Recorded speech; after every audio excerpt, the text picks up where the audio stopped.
TGV Kalakshetram ద్వారా కళలు కళాకారులను ప్రోత్సహించేందుకు మరింత కృషి చేస్తామని రాజ్యసభ మాజీ సభ్యులు టీజీ వెంకటేష్ తెలిపారు.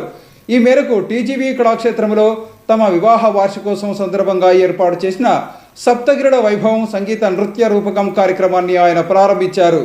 రాజ్యసభ మాజీ సభ్యులు టీజీ వెంకటేష్ దంపతుల వివాహ వార్షికోత్సవ దినోత్సవాన్ని పురస్కరించుకుని నగరంలోని టీజీవీ కళాక్షేత్రంలో టీజీవీ డాన్స్ అకాడమీ ఆధ్వర్యంలో కరీముల్లా బృందం ఆధ్వర్యంలో సప్తగిరుల నృత్య వైభవం కార్యక్రమాన్ని నిర్వహించారు. ఈ సందర్భంగా దాదాపు 100 మంది చిన్నారులు ఈ కార్యక్రమంలో పాల్గొని నృత్య ప్రదర్శన చేశారు. ఈ సందర్భంగా జరిగిన కార్యక్రమంలో రాజ్యసభ మాజీ సభ్యులు టీజీ వెంకటేష్ జ్యోతి ప్రజ్వలన చేసి కార్యక్రమాన్ని ప్రారంభించారు. ఈ కార్యక్రమంలో టీజీవీ కళాక్షేత్రం గౌరవ సలహాదారుడు రవీంద్ర విద్యా సంస్థ అధినేత పుల్లయ్య, టీజీవీ కళాక్షేత్రం అధ్యక్షుడు పత్తి ఓబులయ్య, సంస్థ ప్రతినిధులు Inayatullah, Mohammed Miya, Yaganti Eshwarappa, CV Reddy, KV Ramana, B Srinivasareddy తదితరులు పాల్గొన్నారు. ఈ సందర్భంగా రాజ్యసభ మాజీ సభ్యులు టీజీ వెంకటేష్ ను టీజీవీ కళాక్షేత్రం ప్రతినిధులతో పాటు ముంబై నుంచి వచ్చిన రాధామోహన్ బృందం, అలాగే రాష్ట్రంలోని వివిధ ప్రాంతాల నుంచి వచ్చిన ప్రముఖులు సన్మానించారు. ఈ సందర్భంగా జరిగిన సమావేశంలో రాజ్యసభ మాజీ సభ్యులు టీజీ వెంకటేష్ మాట్లాడుతూ తమ వివాహ వార్షికోత్సవ దినోత్సవాన్ని పురస్కరించుకుని ప్రతి సంవత్సరం టీజీవీ కళాక్షేత్రంలో ఇలాంటి సాంస్కృతిక కార్యక్రమాలు ఏర్పాటు చేయడం సంతోషంగా ఉందని తెలిపారు. అలాగే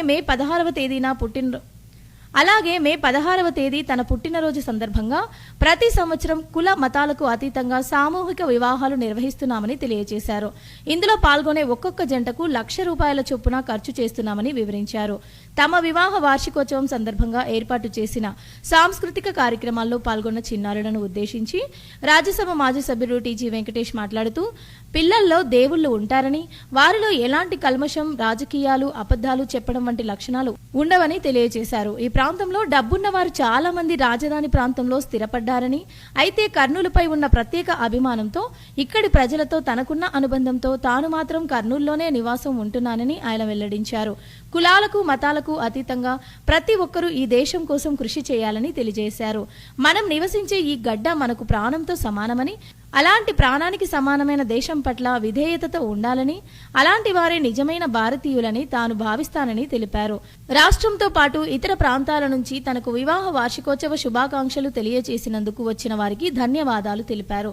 అనంతరం ప్రముఖ నృత్య కళాకారుడు కరీముల్లా మాట్లాడుతూ ఈ ప్రాంతంలో తాము ఏ కార్యక్రమం చేపట్టినా రాజ్యసభ మాజీ సభ్యులు టీజీ వెంకటేష్ సంపూర్ణ సహకారం అందజేస్తున్నారని తెలిపారు.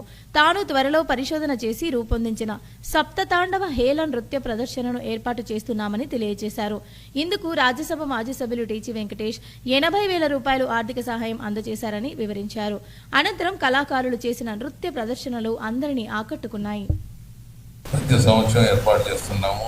మా పెళ్లి రోజు ఎందుకు చేస్తున్నానంటే, ఆ రోజు మేము ఎలా కలిసి జీవనం గడుస్తున్నాం, మేము ఎలా కలిసి ఆనందదాయకంగా ఉన్నాం, కుటుంబం అందరూ కూడా ఆ వివాహ వేదికలో వాళ్ళు తెలుసుకొని వాళ్ళు కూడా పెళ్ళిళ్ళు చేసుకొని చక్కగా జీవితాంతం సుఖంగా కలిసిమెట్టుగా ఉండాలని ఆశతో ఈరోజు ఇటువంటి కార్యక్రమాలు ఏర్పాటు చేస్తాం.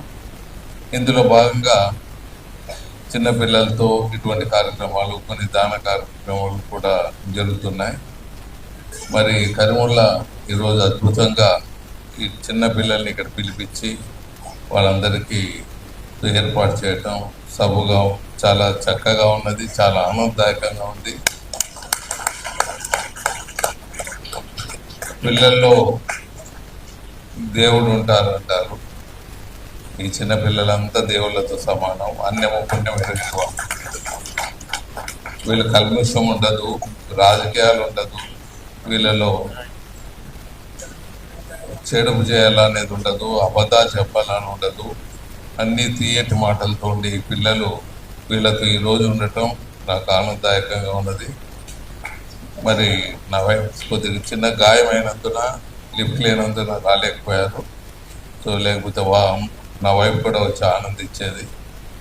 సో మిత్రులారా, చాలా సంవత్సరాలుగా మీతో కలిసిమెలిసి జీవనం చేస్తున్నాము.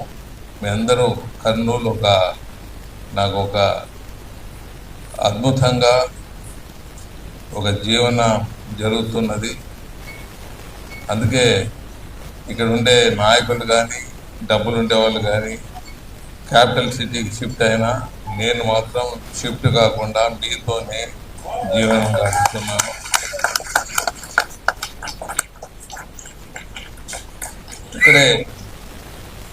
ఇక్కడ మీ ఆప్యాయతలు, మీ ప్రేమలు మరవలేంది.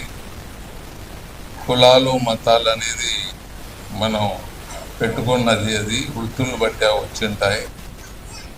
కొన్ని ప్రాంతాల్లో కొన్ని మతాలు పుట్టిండొచ్చు. మనం మాత్రం కులాలకు మతాలకు అతీతంగా దేశాన్ని ఎవరు గౌరవిస్తారో, దేశం కోసం ఎవరు పాటుపడతారో వాళ్ళే నిజమైన భారతీయులని నేను భావించేవాడిని, కులము మతం పక్కన పెట్టి. సో ఎవరైనా సరే మనం ఈ భూమి మీద, మనం ఈ గడ్డ మీద బతుకుతున్నాం, ఈ గడ్డ మన ప్రాణము, ఈ గడ్డని మనం కాపాడుకోవాలని ఎవరు వెళ్తారో వాళ్ళను కూడా నేను దేవునిగా చూస్తాను.